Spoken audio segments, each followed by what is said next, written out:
Episode 2 dibuka dengan adegan yang menyesakan. Andreas bertemu dengan Zizi di sebuah restoran. Hanya saja ia mengajak Maria untuk berpura-pura pacaran dan mesra dengan Andreas di depan Zizi. Namun setelah itu, tampak sekali Andreas masih menyimpan luka masa lalunya terhadap Zizi. Usai menemani Andreas, Maria sempat membawa ruko.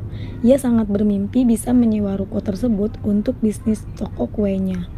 Lamunannya pun buyar saat Diko meneleponnya untuk mengajak ketemuan.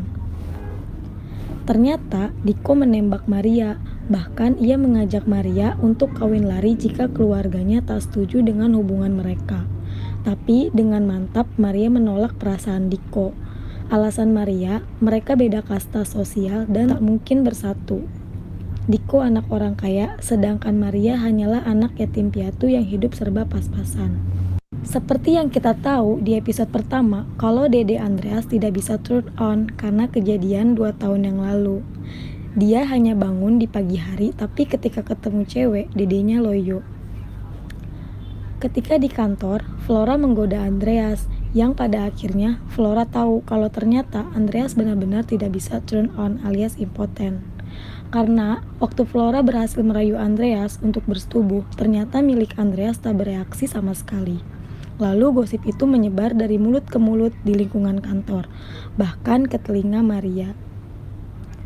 Siangnya, Flora dan Diko jalan-jalan di tepi pantai.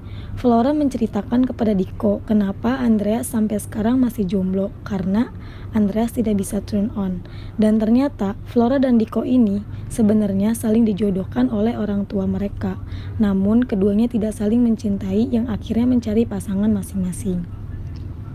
Kemudian mereka makan siang bersama, di mana restoran tempat mereka makan ada Tere, kakaknya Andreas, dan Maria sedang makan bersama. Andreas sebenarnya mempertimbangkan juga nasihat Solena yang di episode pertama. Ia harus bisa selesai dengan masa lalunya agar kelainannya sembuh. Tapi saat ia berniat bertemu dengan Zizi, lagi-lagi ia melihat pemandangan yang membuatnya terluka. Zizi berpelukan dengan Arda. Hal itu yang membuat Andreas tidak jadi menemui Zizi. Setelah insiden di rumah Andreas, Tere mengira hubungan Andreas dan Maria itu serius. Itulah kenapa ia mengajak Maria bertemu dan membicarakan tentang hubungan yang lebih lanjut. Maria sebenarnya sudah berusaha menghindar dengan berpura-pura kalau hubungan mereka sudah putus karena Maria minder dengan status sosial mereka yang tidak setara. Ternyata Tere tidak mempermasalahkan itu. Tere bahkan berjanji akan membantu dan mengatasinya agar hubungan Maria dan Andreas terus berlanjut.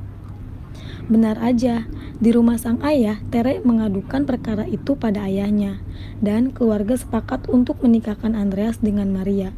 Andreas tak punya pilihan lain, begitu juga Maria yang tak punya pilihan lain. Maria baru saja dipecat dari kantor Andreas. Waktu itu, ia mengajukan keberatan. Andreas bilang tak bisa banyak membantu, tapi ia menawarkan suatu job dengan imbalan besar, yaitu Maria harus nikah kontrak dengan Andreas. Setelah ditimbang-timbang, Maria memutuskan untuk menerima job tersebut karena ia harus melunasi hutang tantenya sebesar 200 juta dan ia harus melunasi hutang terhadap dirinya sendiri untuk membuat toko kue. Begitulah hingga akhirnya pernikahan mereka dilangsungkan dengan sederhana, tanpa satupun yang tahu kalau mereka kawin kontrak kecuali pengacara keluarga Andreas. Pernikahan keduanya sempat dikacaukan sedikit dengan kedatangan Zizi. Maka pernikahanku... Saya keberatan. Namun, atas permintaan ayah Andreas, Zizi pun pulang, dan pernikahan antara Andreas dan Maria pun kembali berlangsung dengan khidmat.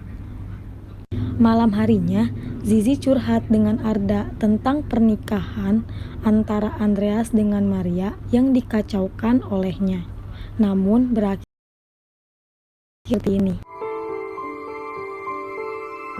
Sedangkan yang terjadi antara Andreas dengan Maria adalah mereka tidur terpisah karena masih canggung, dan Andreas pun masih belum sepenuhnya move on dari Zizi. Di akhir episode 2, ia bahkan masih saja mengingat-ingat kembali momen-momen manis yang telah ia lewati bersama Zizi. Gimana guys ceritanya? Makin penasaran kan? Apakah Andreas bakalan balikan lagi sama Zizi atau enggak? Tungguin ya alur cerita episode 3-nya. Kalau mau nonton full